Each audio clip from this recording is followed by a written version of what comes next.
Le invito a que abra su Biblia en Mateo 26, versículo 28. Mateo 26, 28.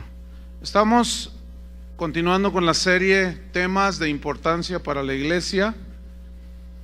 Y hoy vamos a tocar un tema muy importante. Es muy controversial el tema, porque ya se ha arraigado dentro de los cristianos, en muchos cristianos. Y el título se llama ¿Es bíblico invocar la sangre de Cristo? ¿Es bíblico invocar la sangre de Cristo? Vamos a leer Mateo 26, 28. Dice así: porque esto es mi sangre del nuevo pacto. Él tenía en su mano una copa con vino y estaba diciendo: esto simboliza la sangre del nuevo pacto, la cual es derramada por muchos para remisión de los pecados. Remisión aquí significa perdón de pecados. Entonces, según este versículo, lo que está diciendo Jesús es que su sangre fue derramada para perdón de pecados. El fundamento del cristianismo está en la obra redentora de Cristo en la cruz. Si no hay cruz, si no hay muerte, si no hay derramamiento de sangre, es como cualquier religión. En la cruz se consumó la preciosa promesa del Padre, que desde tiempos antiguos Él prometió diciendo que sin derramamiento de sangre no podía haber perdón de pecados. Entonces las virtudes y el poder de la sangre de Cristo, pues es un tema que debe ser tratado, pero con mucha seriedad, mucha atención a lo que la Biblia dice sobre el punto. Porque en estos últimos tiempos se han dado un sinfín de usos a la preciosa sangre de Cristo. Cristianos con demasiada imaginación, con mucha superstición, hasta con magia o hasta con idolatría, porque hay quien dice adoramos la sangre de Cristo. ¿Y cómo que adoramos la sangre de Cristo? ¿Qué es eso? ¿Sí? Y todo esto es en torno a la preciosa sangre de Cristo. Entonces, por lo tanto, hay mucha enseñanza que no es bíblica. Por tal razón, surge la necesidad de escudriñar el verdadero significado de este tema tan importante. Entonces, vamos a encontrar el verdadero significado de la sangre de Cristo. ¿Por qué, para qué y por qué fue derramada? Y la Biblia nos va a mostrar cuál es el propósito y los beneficios que la sangre de Cristo hace en aquellos que hemos sido lavados con esa sangre preciosa. Entonces, el mayor fundamento que encontramos sobre el propósito de la sangre de Cristo, pues es en el Nuevo Testamento, porque el nuevo pacto se selló por medio de la sangre que Cristo derramó en esa cruz. En el antiguo pacto eran los animalitos los que eran sacrificados, ¿sí? Pero apuntaban hacia Cristo, el Cordero de Dios. Y sobre de este asunto, de este punto, se han hecho muchas doctrinas erróneas sobre la sangre de Cristo, porque se alegoriza de una manera exagerada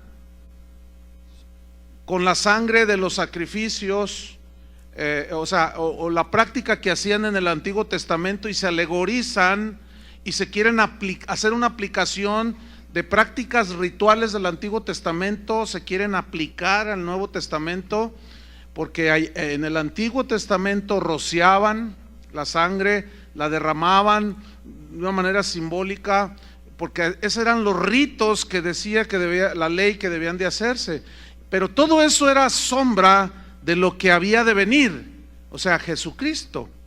Por lo tanto, es erróneo hacer una aplicación literal en el cristianismo de hoy, que está bajo el nuevo pacto sellado con la sangre de Cristo. Es un error hacer una aplicación literal de los ritos del Antiguo Testamento, porque, repito, estos solo eran la sombra de lo que había de venir, es decir, Cristo morir en la cruz, derramar su sangre para perdón de nuestros pecados.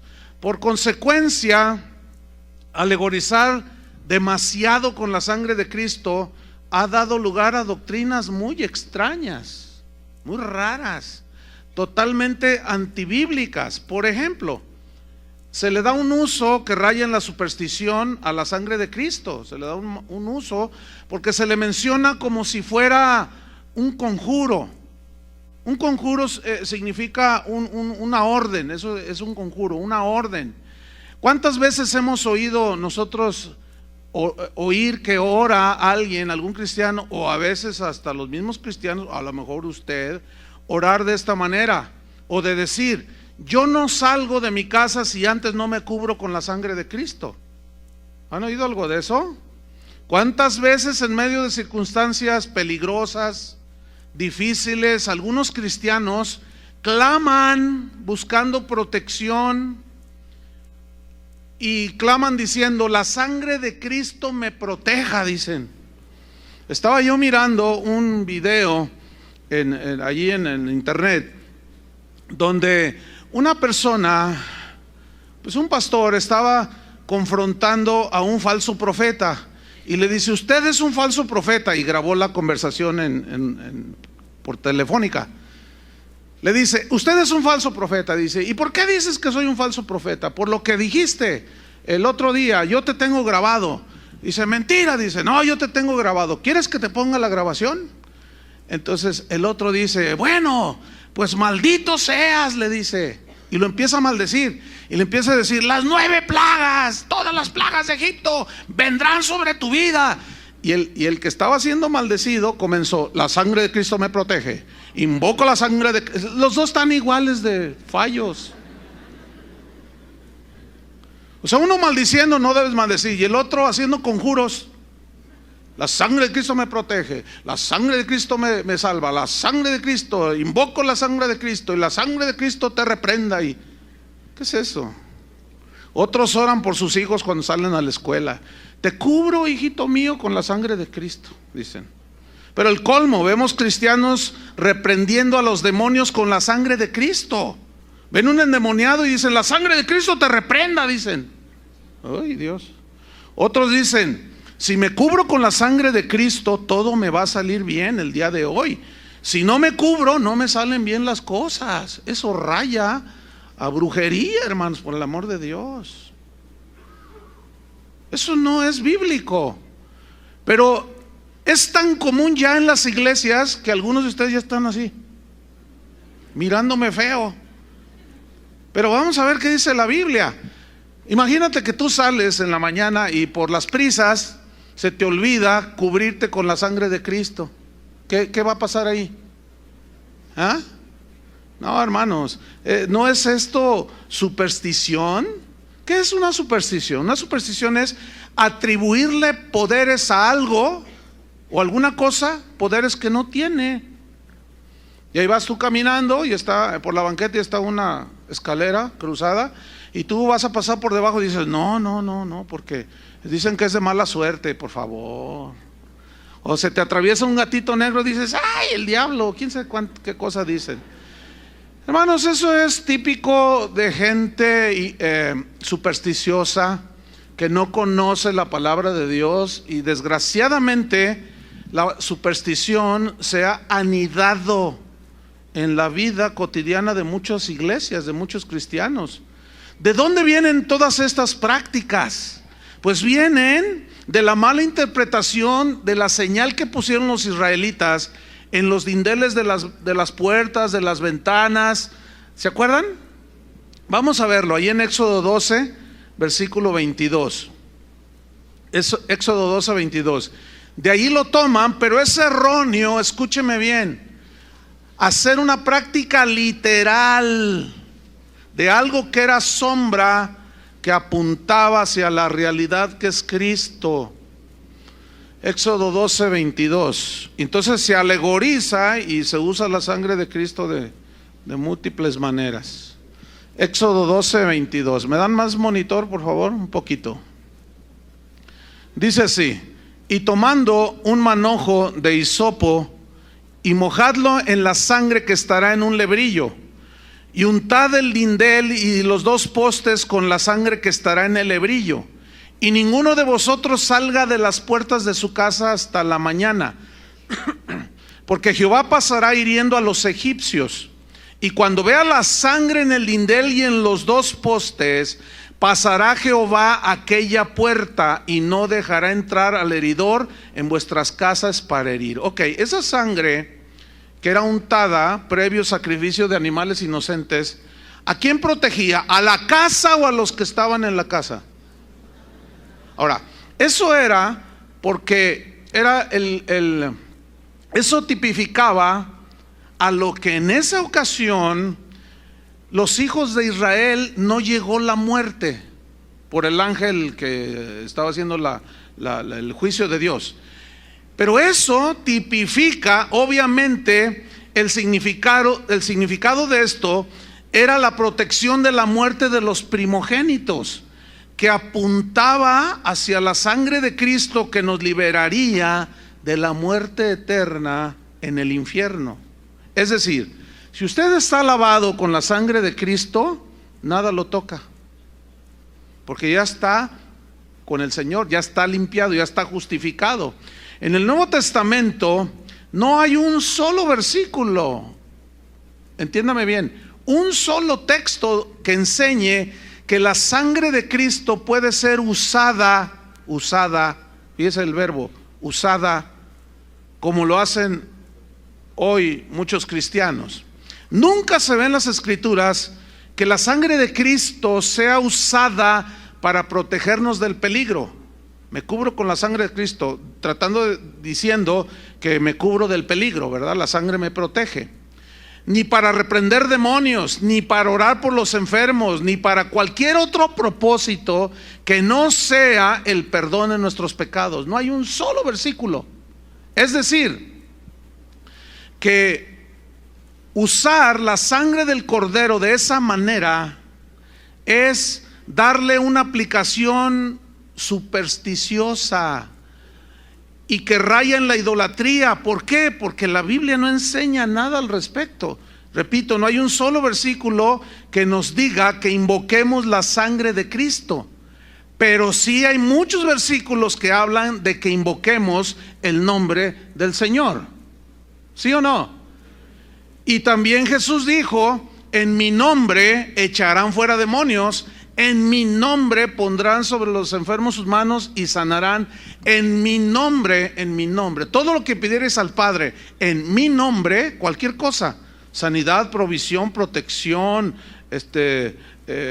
bienaventuranza, lo que sea que tú desees pedir, no es invocando la sangre de Cristo, sino pidiendo al Padre en el nombre de Jesús. Eso es lo que la Biblia enseña, ¿sí o no?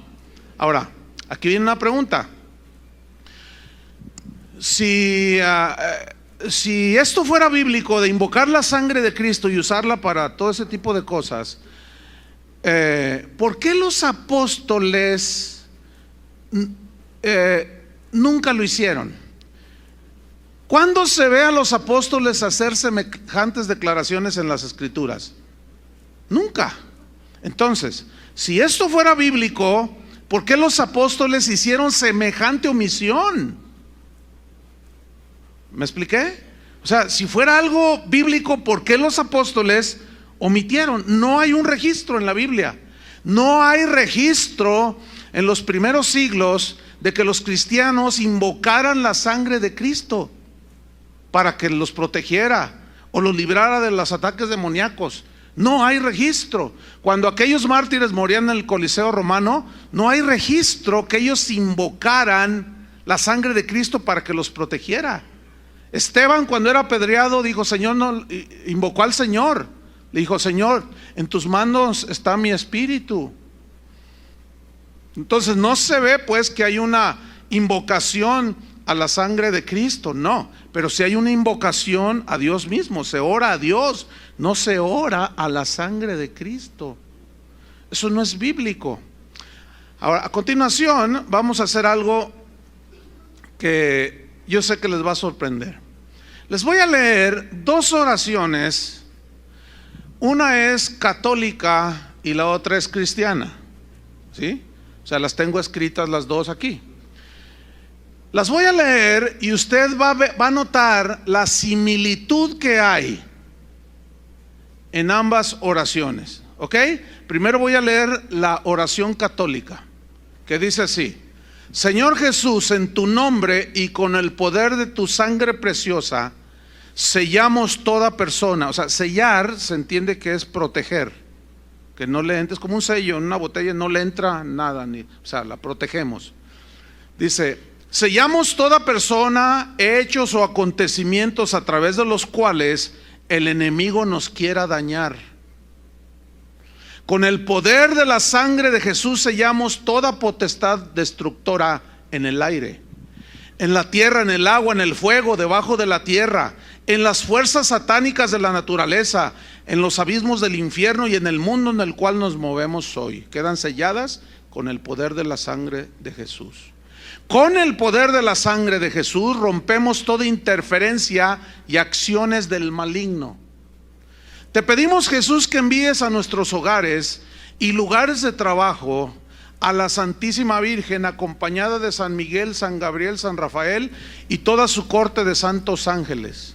Con el poder de la sangre de Jesús sellamos los lugares en donde vamos a estar este día. Invocamos tu sangre para que queden selladas las personas, las empresas o instituciones con quienes vamos a tratar. Y luego trae un paréntesis: nombrar a cada una de ellas. O sea, algo así como: hoy voy a ir al SAMS, ¿entiende? Hoy voy al SAMS y yo, por la sangre de Cristo, protejo, sello todos los que trabajan en el SAMS, sello mi camino de aquí hasta el SAMS. Toda la de Mariano Otero la dejo sellada, la dejo guardada, protegida por la sangre de Cristo. Eso es lo que está diciendo ahí. Ok, sigo leyendo. Con el poder de la sangre de Jesús sellamos nuestro trabajo material, o sea, lo protegemos, y espiritual. Los negocios de toda nuestra familia los sellamos con la sangre de Cristo. Nuestros vehículos, las carreteras donde vamos, los aires, las vías y cualquier medio de transporte que habremos de utilizar, lo sellamos con el poder de la sangre de Jesús. Sellamos nuestra casa y todos los que la habitan. Y luego trae un paréntesis: nombrar cada una de las personas. Entonces queda protegido por la sangre de Cristo Pepito, Pepita y Panchita. Ok. Las personas que el Señor envía a nuestra casa, también las protegemos con la sangre de Cristo, así como los alimentos y los bienes que Él generosamente nos envía para nuestro sustento. Con el poder de la sangre de Jesús sellamos nuestras tierras, sellamos las puertas de nuestra casa, las ventanas, todas las cosas que estén en nuestro hogar, las paredes, los pisos, aún el aire que respiramos. Y en fe colocamos un círculo de su sangre alrededor de toda nuestra familia. Con tu sangre preciosa sellamos nuestros actos, las mentes y los corazones también de todos los habitantes y dirigentes de nuestra nación, a fin de que tu paz y tu corazón al fin reinen en nuestro país. Esa es una oración católica a la sangre de Jesucristo. Ahora, bueno, ¿cuántos dicen amén a eso? Te digo. Ok, ahora les voy a leer una oración cristiana, ¿sí? Y yo quiero que ustedes pongan mucha atención para que noten la similitud de una oración que hacen cristianos que van a las iglesias como esta, ¿sí? Dice así: Señor Jesús, hoy quiero que selles mi vida personal junto con todas mis pertenencias. Utiliza la misma palabra sellar, que es proteger, ¿sí? Protejo mi salvación con tu preciosa sangre. Protejo mis sentimientos para que todos mis afectos sean cubiertos y protegidos por tu sangre. Protejo con tu sangre mis inquietudes para estar seguro de alcanzar la respuesta a mis necesidades. Protejo mi corazón con la sangre de Cristo para que no entre ningún espíritu de rencor, de amargura, tristeza o de miedo. Yo protejo con tu sangre mi voluntad para que ésta esté presta siempre a hacer el bien. Protejo mi mente para que entren solo pensamientos que me permitan alcanzar el gozo, la paz y así poder vivir mejor. Protejo con tu sangre, Señor, mi cuerpo para que reciba salud, para que sea protegido del pecado y de las enfermedades, de los adulterios y de los accidentes. Protejo con tu bendita sangre mi pasado, para que toda herida que aún me haga daño sea sanada con tu bendita sangre. Protejo mi presente para que todas mis actividades sean cubiertas con tu sangre protectora. Protejo mi futuro para mis planes, proyectos, que estos sean reservados de todo ataque y de toda influencia del enemigo. Protejo mi familia, mis seres queridos, mis amistades, todos sean protegidos con la preciosa sangre de Cristo.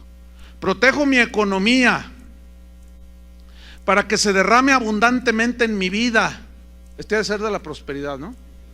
Sello mis deudas, las protejo para que el devorador huya y desaparezcan.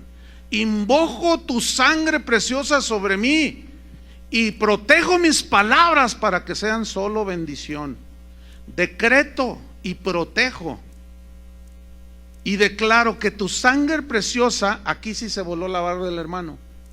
Fíjense lo que dice: decreto, declaro y protejo con tu sangre preciosa para que tu sangre me haga invisible.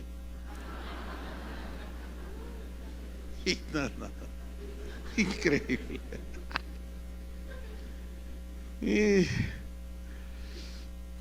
Que me haga invisible cuando se nos acerque el enemigo. O sea, el diablo va a llegar y no te ve. ¿Dónde está? ¿Dónde se me escondió este? Increíble. Dice: y a nosotros nos permitas reconocerlo a Él y vencerlo por la invocación de tu sangre. Declaro y protejo y sello con todo mi ser y me coloco bajo la protección de la sangre de Jesús para ser libre de toda acechanza del mal.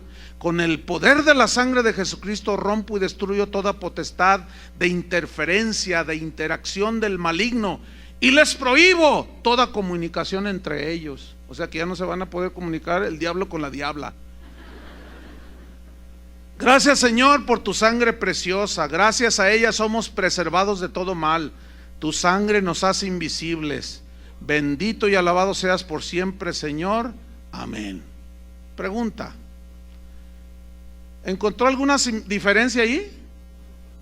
Alguno dirá: oiga, pastor, pero a mí sí me funciona. A mí me ha funcionado. Ok, le ha funcionado. Escuche bien lo que le voy a decir. Esta es la respuesta. Nunca debemos aceptar algo porque nos funcione, sino porque la Biblia lo enseñe. Porque también funcionan las limpias que les hacen allá en San Martín, ¿o no? Funcionan muchas cosas, pero el hecho de que funcionen no significa que debemos nosotros practicarlas. Pablo, no lo busquen, 1 Corintios 4:6, él dice: hermanos, yo les he presentado esto como ejemplo en mí y en Apolos. Dice: para que en nosotros aprendáis a no pensar más de lo que ya está escrito. O sea, nosotros los cristianos que decimos que creemos en la palabra de Dios, no debemos de pensar más allá de lo que está escrito. Pero a mí me funciona, sigue insistiendo ahí el hermano, ¿no? Ok, te funciona.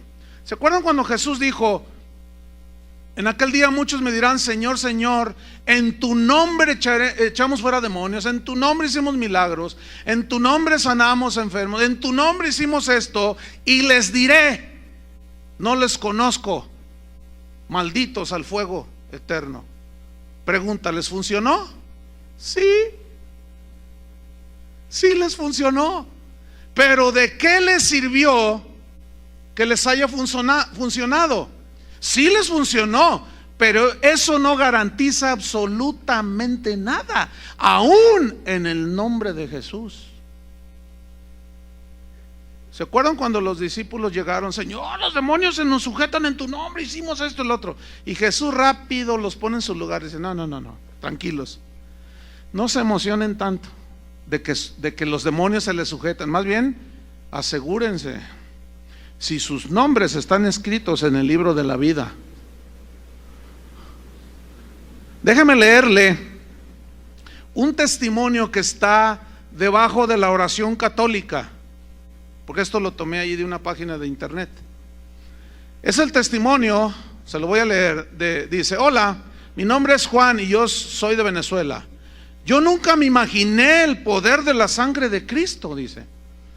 Todos los miércoles asisto a una misa de sanidad y de liberación desde hace 2 años con el padre Vicente Mancini. Es muy conocido aquí por sus dones carismáticos. Ese día salí yo como a las 8 p.m. Me dirigí a mi casa y tuve que tomar un autobús, pues vivo lejos de la iglesia. En el trayecto se subieron 4 jóvenes entre 18 a 23 años de edad. Estaban armados. Como a la mitad de mi camino se levantaron, sacaron sus armas y dijeron: esto es un asalto, no se mueva nadie, si no los quebramos. Agachen la cabeza y no nos miren. Y yo lo hice así, me agaché, dice, pero comencé a orar y comencé a pedir protección a la sangre de Cristo. Comencé a invocar la sangre de Cristo y dije: sangre de Cristo, protégeme, manto de María, cúbreme. Estuve orando y así hasta que ellos bajaron del colectivo, se fueron, huyeron. Llevamos al herido, dice, un pasajero no quiso entregar el dinero y le dieron un disparo. Cuando se bajaron los ampones, lo llevamos al hospital. Y pues todo esto lo cuento para la gloria de Dios. Dice, parece increíble, dice Juan, pero para Dios todo es posible. Fíjese la mezcolanza, A mí fue la única persona en el autobús que no robaron, pues ni siquiera me preguntaron si traía dinero. Yo pasé totalmente desapercibido. Es como si el manto de María junto con la sangre de Cristo me cubrieran para que no me robaran. Por eso no me cansaré de darle gracias a Dios por las cosas que hace por sus hijos. Gloria y alabanzas al Señor, dice. Pues aquí a mí me surgen un montón de preguntas. ¿Le funcionó? Sí, aparentemente sí. Bueno, entonces, ¿qué? A ver. Se invocó la sangre de Cristo, el manto de María. Bueno, nosotros somos cristianos, ¿no? Pues el manto de María no. Pero ¿qué les parece la capa de San Pablo? O los guaraches de Juan el Bautista. O bueno, el vestido que traía el de pelo de camello. Pelo de camello, vestido de Juan el Bautista, cúbreme. Pues eso es más cristiano, ¿no? ¿O no? Para no pisar mal yo en malos pasos, invoco las sandalias de Juan el Bautista. ¿Verdad que suena así? Ay, sí, hermano. Bueno, escúchenme bien. No hay mantos de María, no hay capitas de San Pablo, no, pero sí hay invocación a la sangre de Cristo. Somos cristianos. ¿Qué onda con eso? ¿De dónde salió todo eso? Voy a hacer una pregunta. Espero usted la sepa contestarse a sí mismo. La pregunta es esta. Mire, las oraciones a la sangre de Cristo, invocando su protección, etcétera, etcétera, eso tiene siglos en la Iglesia Católica. Los primeros 300 años de cristianismo, no hay registro de que los cristianos invocaran la sangre de Cristo, no lo hay. Ya del siglo IV en adelante, bueno, ya se empezó a invocar a María, el manto de María, la sangre de Cristo, y se empezó a torcer todo por ningún lado. Ok. La invocación a la sangre de Cristo en las iglesias cristianas no tiene muchos años, hermano. ¿Cuántos tienen 30 años de cristianos? Levanten su mano. Hay algunos aquí. Les pregunto, ¿habían escuchado en sus inicios de cristianos que se invocara de esa manera la sangre de Cristo? Unos dicen que no, otros dicen que sí. Bueno, vamos a darle el derecho de la duda, ¿no? Vamos a ponerle 50 años. Más de eso no existe registros dentro de las iglesias cristianas. Todo era en el nombre de Jesús en las iglesias cristianas. Ok, entonces, la pregunta es esta. En base a las 2 oraciones que leímos, la pregunta es esta: ¿quién enseñó a quién?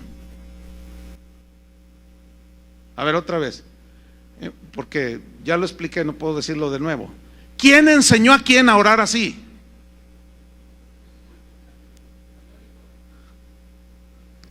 ¿Quién? ¿Qué pasó? ¿Cuándo se nos metió todo eso? ¿Cuándo?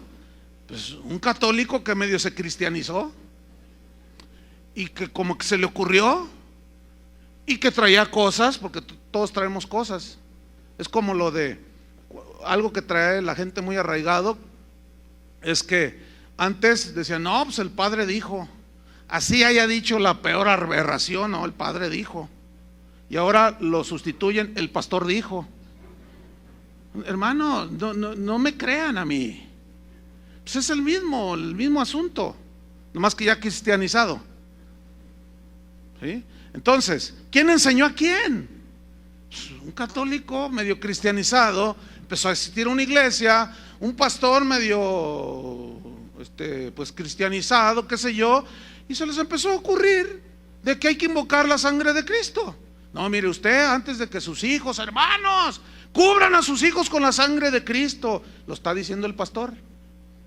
Asumen que es verdadero, pero yo le quiero decir la verdad, hermano, esa es una falacia, es un error. La Biblia no enseña absolutamente nada sobre ese asunto. ¿Usted pudo discernir cuántos usos le dan a la preciosa sangre de Cristo en esas oraciones cristianas y católicas? Nosotros, los cristianos, se nos ha acusado, y con justa razón, de que nosotros somos juzgamos muy drásticamente a los católicos, los tachamos de ignorantes, criticamos, nos burlamos de todas sus prácticas babilónicas que tienen, de todo su paganismo que tienen ahí metido en todas sus prácticas, y les decimos, ay sí, ¿a poco el pan, la hostia se convierte en el cuerpo literal de Cristo? No hombre, piénsale poquito. Entonces tú le explicas y el otro dice, ay, de veras, ¿verdad? No hombre, no seas ignorante, idólatra. Pero nosotros, hermano, nosotros esparcimos la sangre de Cristo sobre todo tipo de objetos, sobre la ventana, la puerta, el carro, el niño, el perro, la casa del perro. Y cuando se trata de hacer guerra espiritual, no hombre, la sangre de Cristo te reprenda. Dejamos a los demonios todos empapados de la sangre de Cristo. ¿Qué es eso? ¿Qué es eso? No, baldes, yo creo que está con manguera, no sé. Es que es impresionante, hermanos, cómo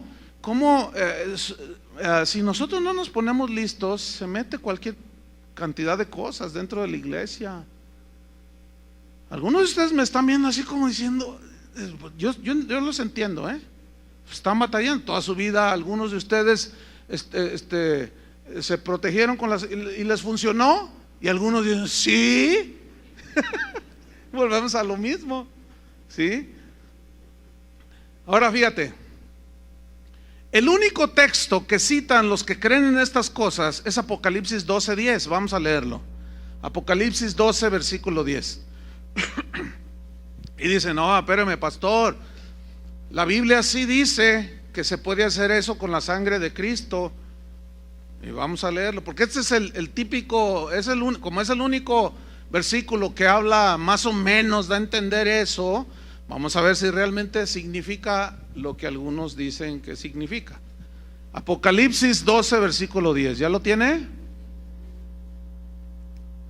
Dice así: entonces oí una gran voz en el cielo que decía, ahora ha venido la salvación, el poder y el reino de nuestro Dios y la autoridad de su Cristo, porque ha sido lanzado fuera el acusador de nuestros hermanos. ¿Quién es el acusador?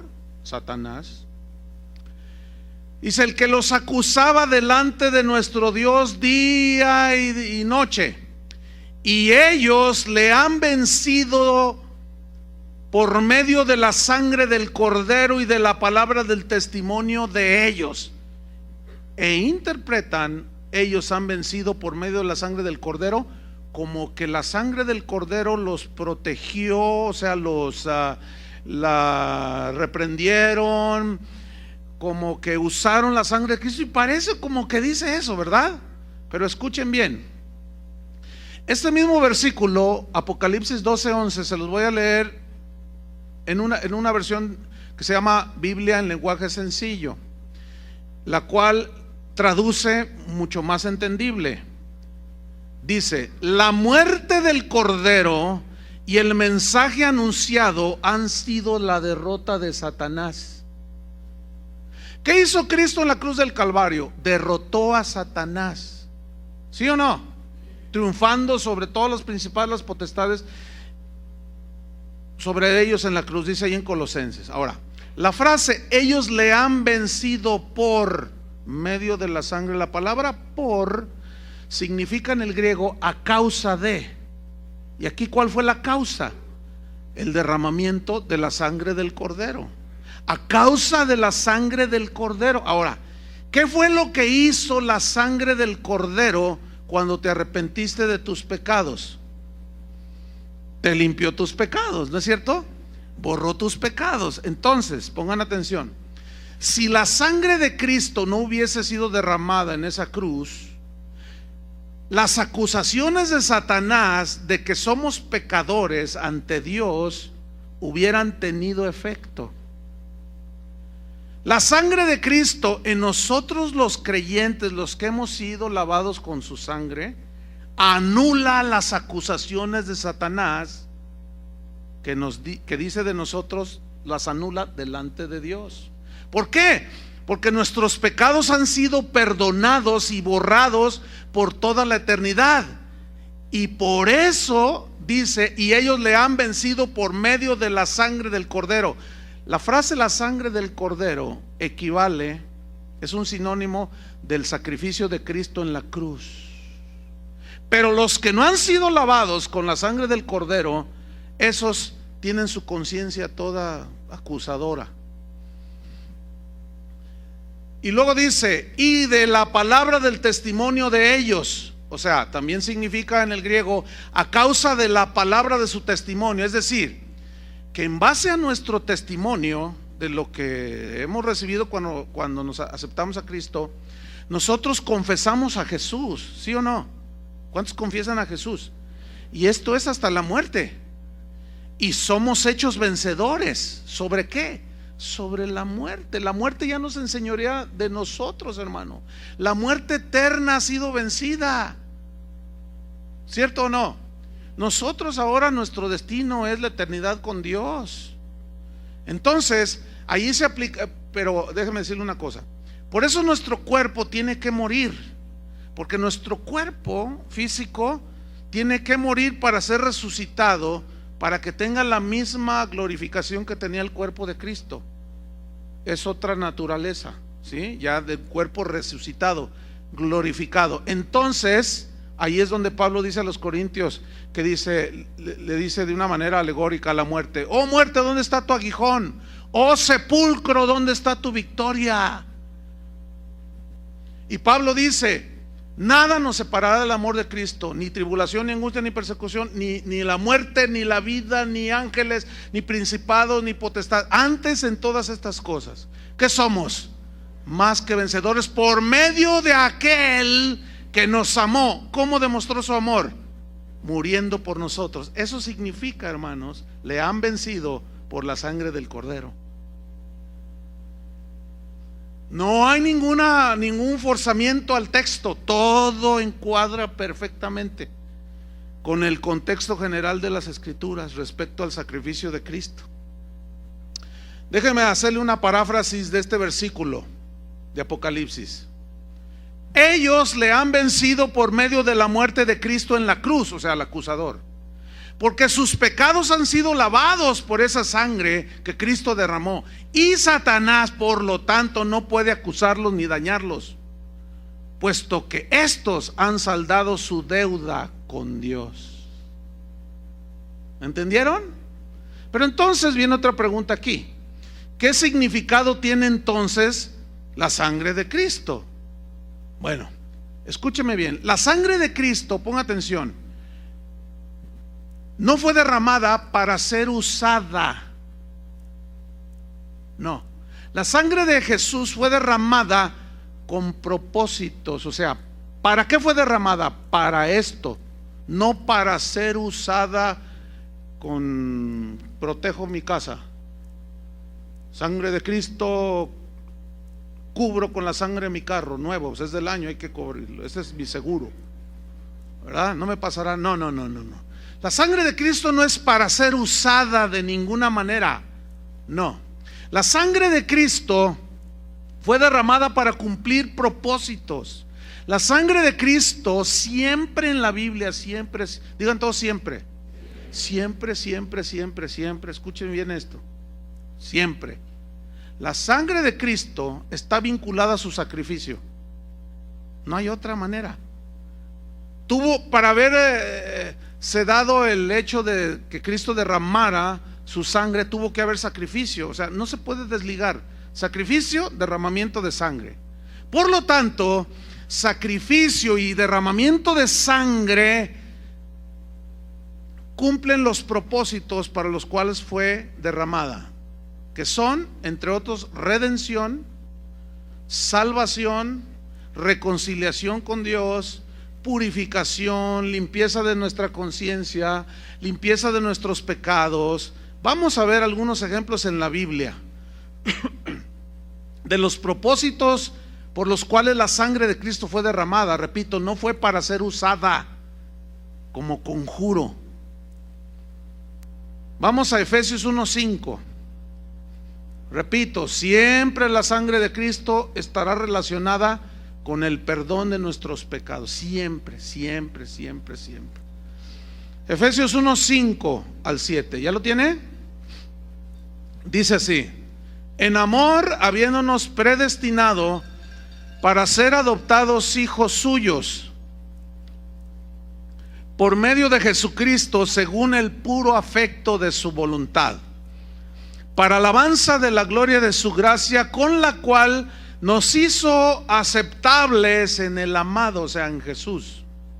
Versículo 7: en quien tenemos redención por su sangre, el perdón de pecados según las riquezas de su gracia. ¿Qué versículo? Está así medio complicado tal vez para algunos. Dice, en quien tenemos redención. Esa palabra redención, por su sangre. La palabra redención es una palabra que usaban, que significa pagar un precio, pagar un rescate. Eso significa redención. Y esta palabra se usaba cuando gente buena iba a los mercados de los esclavos y compraba esclavos. En aquel tiempo así se usaba. Entonces llegaba un hombre rico y bueno y compraba 20 esclavos. ¿Cuánto por estos? Tanto. Entonces pagaba, se los llevaba a su hacienda y les decía: miren, ¿saben una cosa? A mí no me interesa tener esclavos, yo les doy la libertad, yo ya pagué el precio por su libertad, vayan y disfruten su libertad. Bueno, esa palabra redención, Pablo la rescató para hacer una aplicación a lo que Cristo hizo por nosotros en la cruz. O sea, la palabra redención no es una palabra eminentemente religiosa. ¿Me expliqué? No, tiene su significado literal, ya lo expliqué. Entonces dice aquí: en quien tenemos el pago de nuestra libertad. ¿Y ese pago qué fue? Dice Pedro en su primera carta que nosotros fuimos rescatados de nuestra vana manera de vivir, pero no con oro o plata, sino con la sangre preciosa de Cristo. ¿Cuál fue el precio que Cristo pagó de nuestro rescate? La sangre de Cristo. ¿Para qué? Dice: para el perdón de pecados. Ese para habla del propósito por el cual tuvo que derramar su sangre. Ahora, ¿por qué la sangre?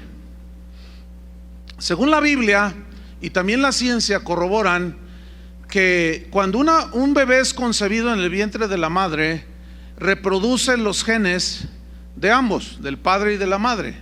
Eso es un hecho científico. Bien. Pero también la Biblia dice, por otra parte, ahí en Romanos: por cuanto todos pecaron, así la muerte pasó a todos los hombres, por cuanto todos pecaron. Ese verbo pasó, o esa palabra pasó, significa se transmitió. ¿Qué se transmitió? La inclinación a pecar, la naturaleza pecaminosa. San Agustín lo llamó el pecado original. O sea, ya nacemos con la tendencia hacia lo malo. Por eso es que a los niños no se les enseña a hacer lo malo, sino lo bueno, porque lo malo lo hacen por naturaleza. Ahora, Jesús tuvo que haber sido concebido de una manera sobrenatural, no por relaciones de un hombre, de José con María. ¿Por qué? ¿Cómo fue esto? Ahí es donde interviene el Espíritu Santo de Dios. Dice que vino el Espíritu Santo sobre María y le dijo, y el ángel le anunció, ¿verdad? El santo ser que nacerá será llamado Hijo del Altísimo. ¿Qué fue lo que hizo el Espíritu Santo? Escuchen bien. Puso la semilla. En el original dice que puso el semen, no que Dios es hombre, porque son palabras que se usan así para que nosotros podamos entender, porque Dios no es hombre. Pero puso la semilla en el vientre de María, por lo cual Jesús no iba a tener sangre contaminada con el pecado. ¿Me entendió? Por eso, fíjese, desde el Génesis hasta el Apocalipsis, siempre desde el Génesis, cuando Dios cubrió a Adán y a Eva con aquellas pieles de animales que Dios mismo tuvo que sacrificar para cubrirlos, ya estaba hablando del sacrificio de Cristo. ¿Me está entendiendo? Corren los años, llegamos al tiempo del Éxodo. Sacrifican un cordero, el cordero de la Pascua. ¿Quién es el cordero de Dios que quita el pecado del mundo? Jesucristo.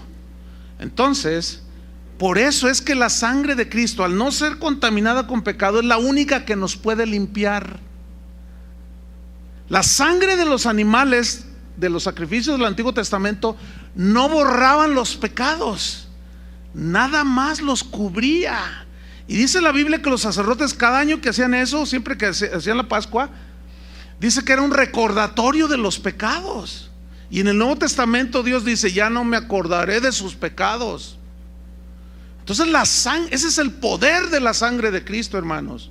Casi nada borró nuestros pecados. Pero escúchenme, no es para usarla como fetiche, no es para usarla en declaraciones que son conjuros. Yo declaro esto y yo me protejo y yo sé, y hasta invisible me hago. Por el amor de Dios.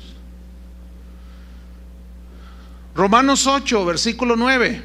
Vamos a otro ejemplo, Romanos 8, 9.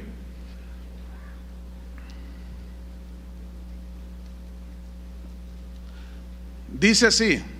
Acuérdense que estamos viendo el punto de que siempre que la Biblia habla sobre la sangre de Cristo, siempre va en relación con el perdón de nuestros pecados. Siempre. No hay otra mención de nada en la Biblia. Ok, Romanos 5, 8. Mas Dios muestra su amor para con nosotros en que, siendo aún pecadores, Cristo murió por nosotros. ¿Cuántos le dan gracias por eso? ¿De verdad? Yo sí le doy gracias con todo mi corazón. Versículo 9.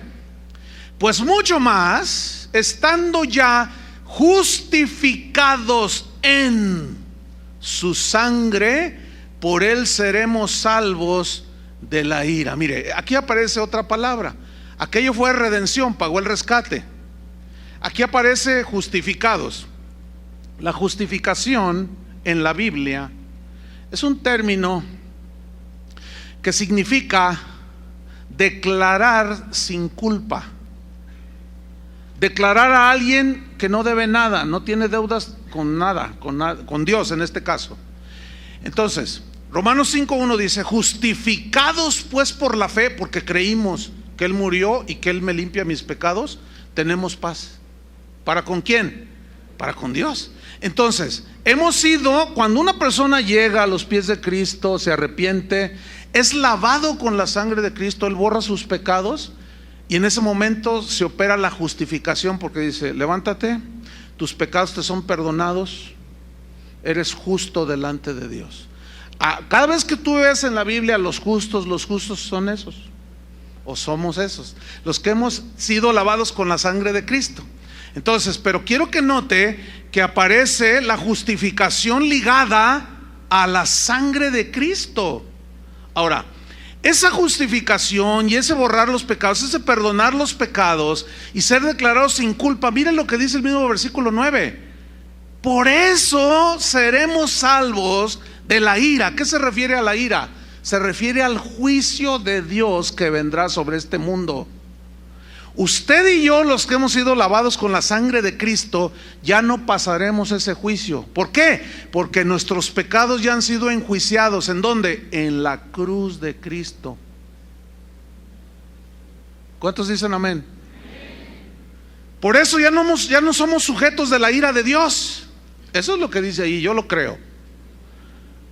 Entonces noten que cuando aparece la sangre de Cristo en la Biblia, no es para que la usemos como usamos una camisa o unos zapatos, que le demos diferentes usos. No es un artículo multiusos la sangre de Cristo, no, es con propósitos que Dios determinó, y esos propósitos siempre los menciona la Biblia en referencia al resultado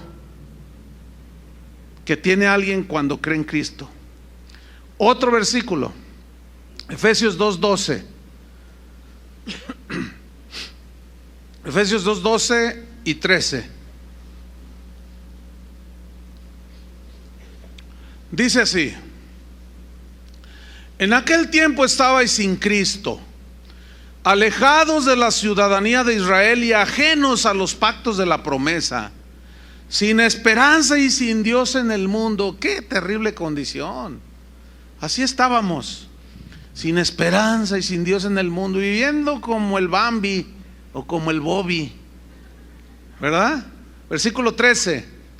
Pero ahora en Cristo Jesús, vosotros, o sea, los gentiles, o sea, nosotros, que en otro tiempo estabais lejos, habéis sido hechos cercanos por la sangre de Cristo. ¿Cercanos a quién, hermanos? A Dios y a las promesas, y ahora somos parte del pueblo de Dios. Pero ¿qué fue lo que nos acercó? La sangre de Cristo. ¿Por qué? Porque esa sangre, al limpiarnos, pudimos ir cara a cara con Dios y hablar y tener comunión con Cristo. Y ahora ya estamos cercanos con Dios, somos amigos de Dios, según las Escrituras. Pero ¿qué fue lo que nos acercó? La sangre de Cristo, cuando nos borró por los pecados. ¿Por qué? Porque Dios no concilia con el pecado, porque Dios rechaza el pecado. Y en Cristo Jesús, toda la condenación por los pecados que nosotros merecíamos llevar, lo llevó Cristo Jesús en su cuerpo. Él se hizo pecado para que nosotros fuésemos hechos justicia de Dios en Cristo. ¿Cuántos le dan gracias por eso? Eso es algo maravilloso, hermano. Es algo maravilloso.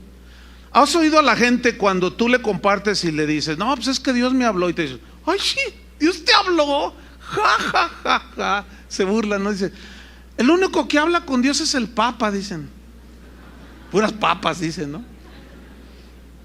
O sea, se les hace algo: ay, ¿a poco tú hablas con Dios? Pues sí, fíjate, ¿cómo la ves? Sí. ¿Y en base acá? ¿En base a qué o qué? ¿De qué privilegios gozas que tú hablas con Dios? Pues no es un privilegio, es un privilegio, pero no es algo que yo me gané, sino es algo que Él me regaló porque creí que Él murió por mí, su sangre me limpió, me justificó, pagó el rescate. Yo merecía irme al infierno, pero Él fue y me compró y me rescató, me justificó, me hizo libre, me acercó a Él, y por eso ahora es mi Padre, es mi papá. Entonces yo, cada vez que tengo una necesidad, voy con Él cara a cara y le digo: Padre, fíjate que así, así, así, así.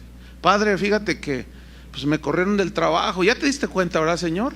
Y el Señor te dice: sí, pero no te preocupes, tú confía en mí. Entonces tú hablas con Dios, porque eso es orar, hablar con Dios. Nos hizo cercanos. ¿Cuántos están cercanos a Dios? ¡Qué tremendo! Hebreos 9:13. Mire, ahí está otro. Hebreos 9:13. al 14, 13 y 14, ¿no? Hebreos 9, 13 y 14. Aquí, en estos par de versículos, el escritor de la carta a los Hebreos hace la comparación de los alcances que tenía la sangre de los animales y hace una comparación versus o contra el alcance y el poder que tiene la sangre de Cristo. ¿Sí? Ok, vamos a leer Hebreos 9:13. Porque si la sangre de los toros y de los machos cabríos que se ofrecían en el sacrificio y las cenizas de la becerra rociadas a los inmundos, o sea, a los pecadores, porque ¿se acuerdan que leímos que desde la Pascua que Dios instituyó con Moisés allá en Egipto, ellos tomaban hisopo, que era una rama, sacrificaban el animal, lo depositaban la sangre en un lebrillo, mojaban el hisopo, la rama, y la rociaban así, la lanzaban. ¿Se ha fijado lo de la agüita bendita? O sea, no, eso en serio, de allí viene. O sea, fíjese, o sea, que el rociar. Entonces, se hace una aplicación de algo que no tiene ya aplicación en el Nuevo Testamento. Entonces, el sacerdote rociaba, y simbólicamente rociaba a los inmundos, dice. Entonces, simbólicamente los pecados eran cubiertos, pero permanecían en la gente. ¿Por qué? Porque la sangre de los animales no tienen poder para borrarlos. Pero esa sangre apuntaba hacia ¿cuál sangre? La sangre de Cristo. Entonces sigo leyendo. Si la sangre de los toros, de los machos cabríos, las cenizas de la becerra rociadas a los inmundos santifican para la purificación de la carne, versículo 14, ¿cuánto más qué? La sangre de Cristo. Ponga atención. El cual, o sea, Cristo, mediante el Espíritu eterno se ofreció a sí mismo sin mancha a Dios, limpiará vuestras conciencias de obras muertas para que sirváis al Dios vivo. ¿Qué hizo la sangre de Cristo? Pagó el rescate, nos justificó, ¿cierto? Borró nuestros pecados, pero limpió nuestra conciencia. ¿Cómo está su conciencia? ¿Usted puede dormir tranquilo? Yo sí. ¿Por qué? Porque yo no tengo deudas con Dios. Ahora, bueno, no quiero tocar este punto hasta el siguiente versículo, para no adelantarme un poco. Pero este versículo 14 se lo voy a leer en la versión Palabra de Dios para Todos. Dice: pero la sangre de Cristo puede hacer muchísimo más que la sangre de los animales. Dice: se ofreció Cristo a Dios como un sacrificio perfecto por el Espíritu eterno. Su sangre purifica nuestra conciencia del mal que hicimos, para que de esta manera podamos ahora servir al Dios vivo. ¿Lo entendieron? O sea, la sangre de Cristo nos libera ya, después de haber borrado nuestros pecados, de la culpabilidad. ¿Saben que los psicólogos, algunos me dicen, tú duro con los psicólogos? Bueno, lo que pasa es que los psicólogos tienen unas aseveraciones totalmente antibíblicas, como yo lo he demostrado. Algunos dicen, hay un mal que aqueja a la humanidad, dicen los psicólogos, y es ese sentido de culpabilidad que tienen. Dice, pero no hagan caso, ese es un mal que todos tenemos. Por lo tanto, no haga caso de la culpabilidad. Viva la vida. Y la gente sigue culpable. ¿Por qué? Porque su conciencia lo acusa. Entonces va el psicólogo o la persona que necesita el consejo del psicólogo, porque se metió con la secretaria. Entonces el matrimonio ya anda trastabillando, los hijos ya no le quieren saludar al papá, entonces ya anda todo confuso, el negocio se le empieza a venir abajo y va a parar al psicólogo. Entonces, es que fíjese que hice algo que no debí de haber hecho. No te preocupes, compadre, eso a cualquiera le pasa. Mira, para que te olvides de eso, lánzate unas vacacioncitas a Puerto Vallarta. ¿Qué están haciendo? Tratando de evadir la culpabilidad que sienten las personas. Por eso dicen, tú no eres culpable. Las circunstancias, tu papá, tu tío, tu primo y hasta el perro, todos son culpables menos tú. Pero eso ya lo debatimos hace un par de reuniones. Y precisamente la obsesión de los psicólogos porque la gente no sienta culpabilidad confirma que el ser humano se siente culpable por sus pecados. Pero esa culpabilidad, esa condenación se va. ¿Cuándo, mis estimados oyentes? ¿Cuándo? Cuando la sangre de Cristo limpia tus pecados. ¿Cuántos le dan gracias a Dios por eso? ¿Cuánto más, dice, la sangre de Cristo limpiará sus conciencias de todo lo malo que hicieron, para que ahora puedan servir al Dios vivo?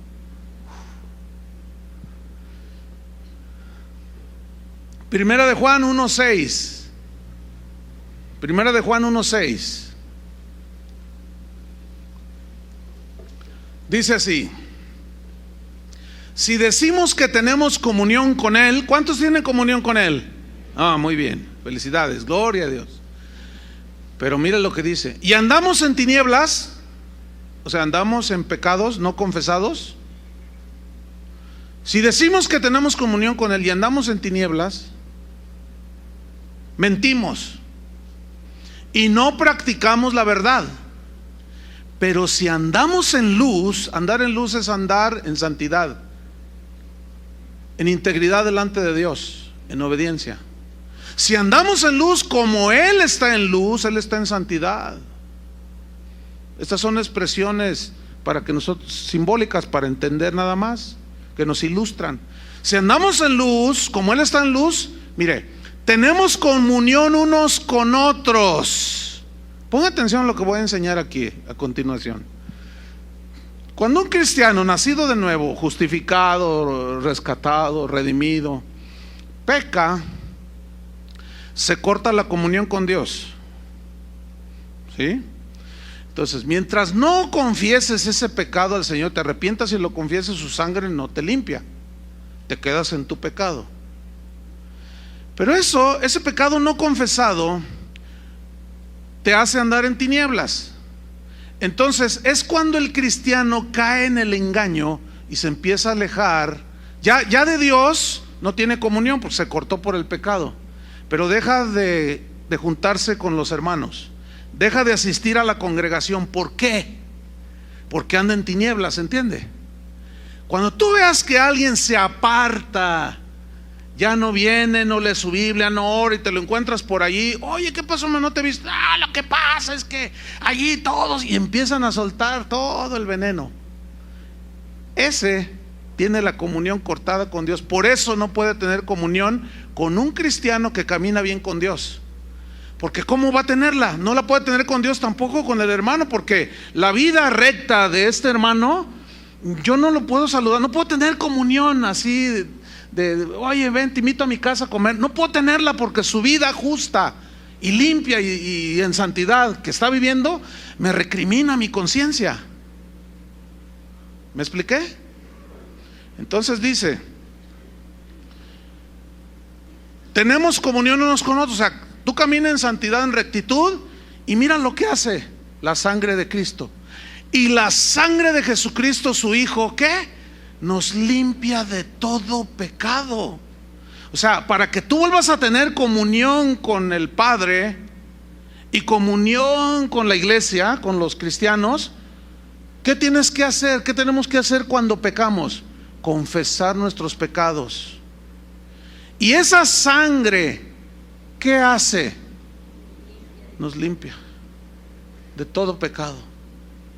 Ese es el poder que tiene la sangre de Cristo. Por último, mire, Hebreos 10:17. Ese por último, es que todavía me quedan 15 minutos. Hebreos 10:17 dice así. Aquí está otro versículo. Acuérdense que estamos viendo que cada vez que aparece la frase la sangre de Cristo es en relación con nuestros pecados y a lo que el resultado de haber creído. justificación, redención, etcétera. Hebreos 10:17. ¿Ya lo tiene? Dice así, y añade, está hablando Dios aquí, y nunca más me acordaré de sus pecados y transgresiones. ¿Qué quiere decir nunca más? Eso. Nunca más, dice Dios, me voy a acordar de tus pecados y de tus transgresiones. Versículo 18. Pues donde hay remisión de estos, o sea, donde hay perdón por la sangre de Cristo, dice, no hay más ofrenda por el pecado. Pero yo quiero enfatizar aquí, nunca más me acordaré de tus pecados y de tus transgresiones. Si Dios no se acuerda, ¿por qué Él tiene el poder como de borrarlo de su mente? Porque Él es Dios. ¿Por qué lo deja en nuestra memoria? Para que no nos olvidemos de dónde nos sacó el Señor. Por eso Dios lo dejó aquí. Yo me acuerdo de lo que hice antes de ser cristiano, pero mi conciencia ya no me acusa, porque ya fue limpiado. Yo fui lavado con la sangre de Cristo. Pero aquí está, para que no se nos olvide que no es por mi justicia que fui perdonado ni lavado, sino por su misericordia, por su gracia. Entonces, si Él no se acuerda, escúcheme bien, hermanos, hay un error muy común que cometen algunos cristianos, y es este. Tú pues caminas con el Señor y empiezas a portarte ya de una manera sincera, clara, transparente. Entonces tienes que crecer en inteligencia y en sabiduría. Y yo les recomiendo el mensaje del jueves, que hablé sobre la parábola de los dos deudores. Por favor, escuchen ese mensaje. Necesitan oírlo. No todos vienen los jueves. Bueno, el error que se comete es el siguiente. Tú ya eres perdonado. Entonces, les digo esto porque continuamente trato este punto. Entonces me preguntan por internet o personalmente, me dicen, oiga pastor, fíjese que yo conocí a Cristo hace 2 años, pero pues usted entiende, antes de yo ser cristiano, como todos, yo cometí muchas cosas feas, dice. Es más, yo le fui infiel a mi esposa, me decían, esto es común. Dice, entonces yo le quiero decir a mi esposa que le fui infiel. Yo le digo, ¿sabes una cosa? ¿Por qué traes a la memoria algo que ya el Señor borró? No, pero yo quiero ser sincero. Ok, fíjate bien lo que te voy a decir. Tú trae a la memoria aquello que fue borrado y vas a ver las broncas que te metes con tu esposa. ¿Eso es esconderle algo? No. No, porque Dios ya lo borró. Traten de entender qué significa ya lo borró. Ya ni Él se acuerda. Y tú lo traes a la memoria a una persona que tiene una naturaleza dada a la amargura, al enojo, a la ira, al rencor, y tú le dices, oye amorcito, pues no era lo que yo pensaba, tú pensaste que yo era, fíjate que pues te engañé con Bartola, con Panchita y con Gonzalita Gutiérrez. ¿Qué? Con ellas 3, y soy sincero para que sepas. ¿Vieran cuántos problemas de esos he tratado? Porque luego los andan dejando, los andan abandonando. ¿Todo por qué? Porque trajeron a la memoria algo que Dios ya borró. Ahora, si eventualmente después de que son cristianos sale por ahí algo, este es otro asunto. Esas son las consecuencias de nuestros pecados, que fueron borrados y perdonados, pero hay que enfrentar las consecuencias. Pero no andarle diciendo a todo el mundo, ¿quién fuiste tú? Ay, yo fui bien malo. Imagínate, tú aquí conoces a un hermano. Entonces le digo, fíjate hermano que me quedé sin trabajo. Yo tengo una empresa. ¿Qué sabes hacer? No, pues esto, justo lo que necesito. Te doy el trabajo, te voy a dar un buen puesto, te voy a dar un buen sueldo. Y gracias Padre, gracias Señor. Pues gracias hermano. Entonces pues ya te cae en gracia y todo. Entonces tú dices, mire, yo me quiero sincerar con usted, le voy a contar mi testimonio. Fíjense que yo en todas las empresas que trabajé era bien tranza. Yo fraudé, a todas me las fraudé. A una le robé 1 millón, a otra medio millón. Nunca se han dado cuenta porque soy re bueno. Pero me di cuenta que Dios sabía. Entonces, fíjese, ese es mi tremendo testimonio. Y el otro ya te empieza a ver, dice, ay Dios, ya la regaste, hermano. ¿Qué tienes que andar contando tu testirollo? Por eso todo eso de que mañana vamos a dar el testimonio de quién sabe quién, olvídate.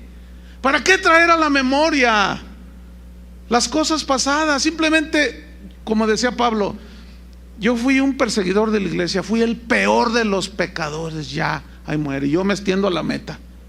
Ya todo lo demás lo tengo por atrás. Ya ahora me extiendo a la meta. Dejen ya todo atrás, hermanos. Entonces mira lo que dice aquí: ya no me acordaré, tampoco te acuerdes tú, hermano. ¿Por qué? Porque donde hay remisión de perdón de pecados, ya no hay más ofrenda. Y mira el versículo 19: así que, hermanos, teniendo libertad para entrar en el lugar santísimo por la sangre de Jesucristo, por el camino nuevo y vivo que Él nos abrió a través del velo, esto es, de su carne. Aquí carne significa de su muerte, de su sacrificio en la cruz. Mira qué versículo, hermano. Tenemos libertad para entrar al lugar santísimo y ver cara a cara a Dios. Pero esto fue ¿por qué? ¿Por nuestro mérito? Por la sangre de Cristo. Acuérdense que el sacerdote en el Antiguo Testamento entraba una vez al año al lugar santísimo donde estaba el arca. Pero antes se bañaba, se cambiaba vestiduras limpias, se rociaba con la sangre también de los animales y tenía que estar santificado, porque si entraba delante del arca en pecado, ahí caía fulminado.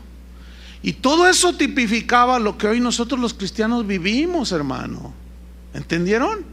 Ahora la sangre de Cristo, por haber creído, hemos sido justificados, redimidos, nuestra conciencia está limpia. Entonces, en cualquier momento donde estemos, podemos orar al Padre y entrar en el lugar santísimo. Es decir, podemos hablarle a Dios cara a cara y decirle: Padre, estoy en esta prueba, fortaléceme. Señor, te pido por mi hijito, está enfermo. Entonces tú le vas y le pones las manos y oras por él en el nombre de Jesús.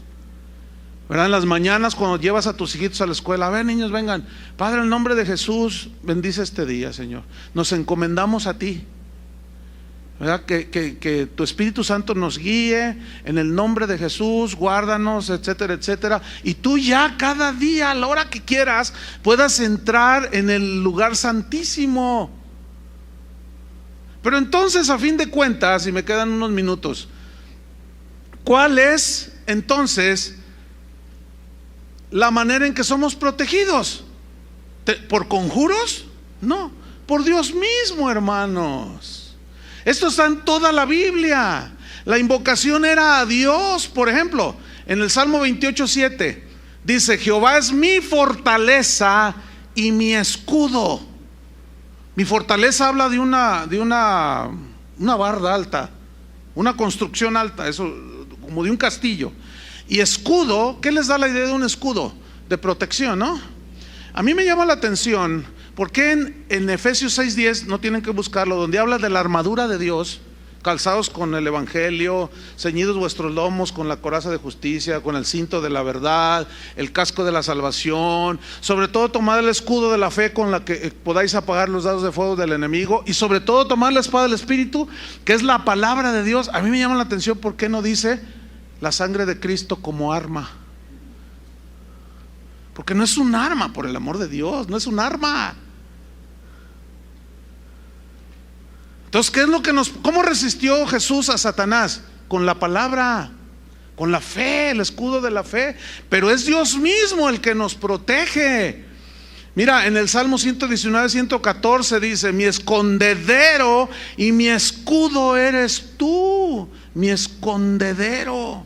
Esa palabra escondedero habla de un lugar de refugio, de un lugar que te protege. Por ejemplo, tú andas en las montañas nevadas y de pronto se viene una avalancha.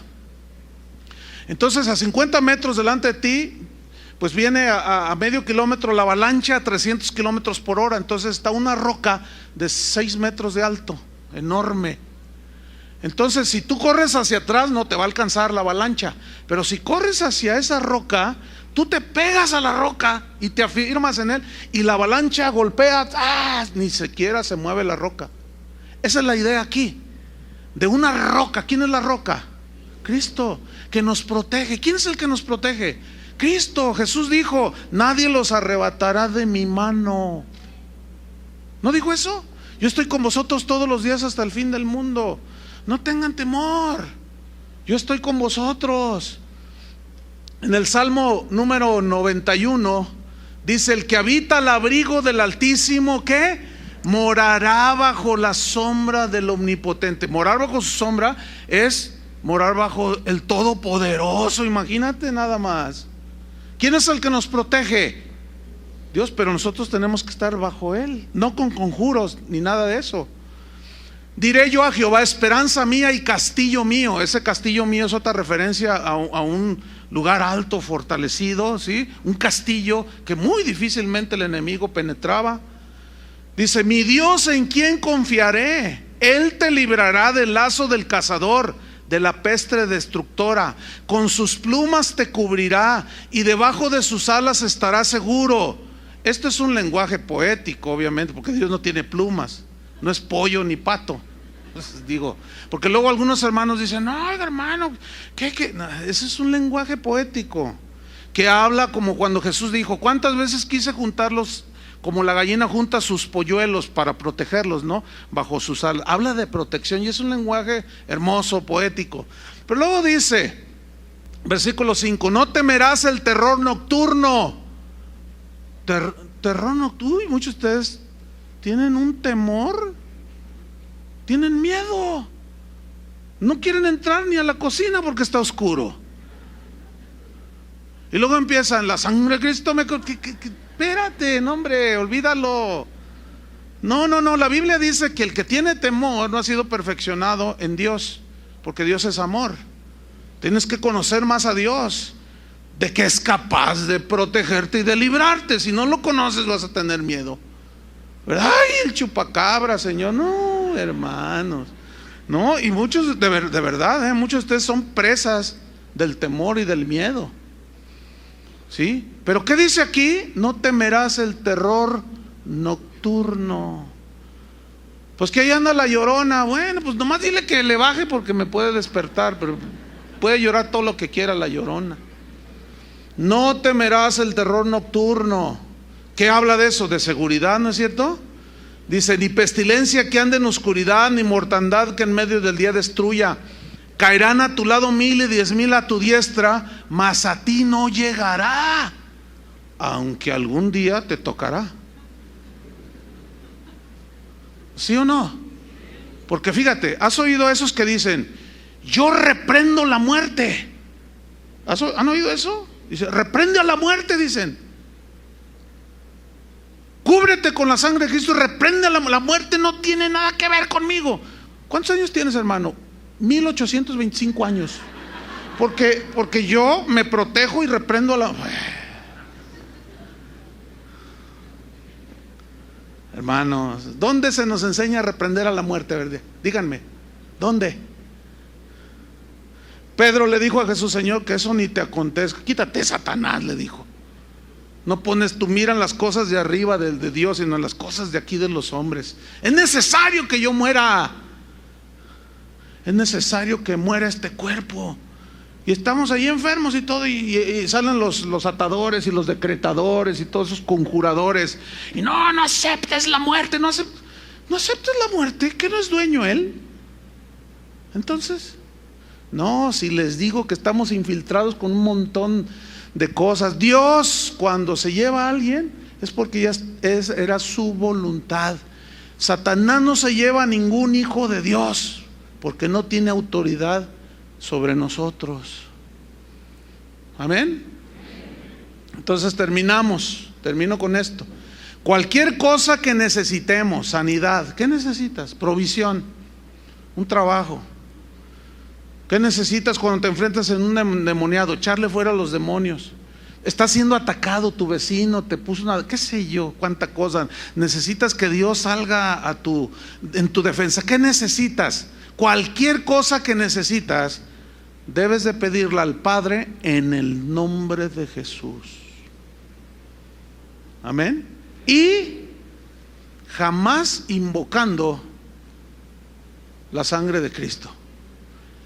Esa fue derramada única y exclusivamente para rescatarnos, para limpiarnos de nuestros pecados, darnos limpia conciencia, justificarnos y acercarnos a Dios. Nada más. Lo demás Es pura superstición, hechicería y brujería.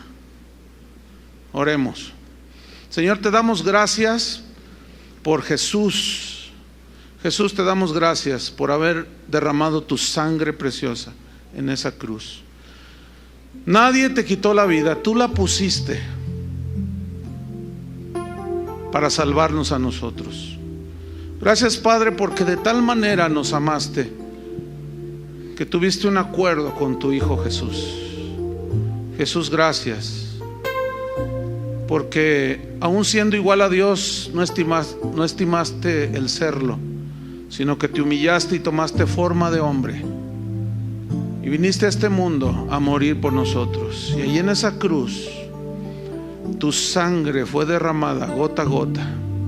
Esa sangre sin contaminación de pecado, esa sangre preciosa que al creer cada uno de nosotros fuimos rescatados, justificados, limpiados y acercados a Dios. Qué maravilla, Señor. Por eso es que estaremos eternamente agradecidos. Y siempre que pensemos en tu sangre, será en relación con el rescate, con la limpieza. Gracias, Señor, por esa sangre preciosa. En el nombre de Jesucristo. Amén. Amén. Amén. Amén. Amén. Amén.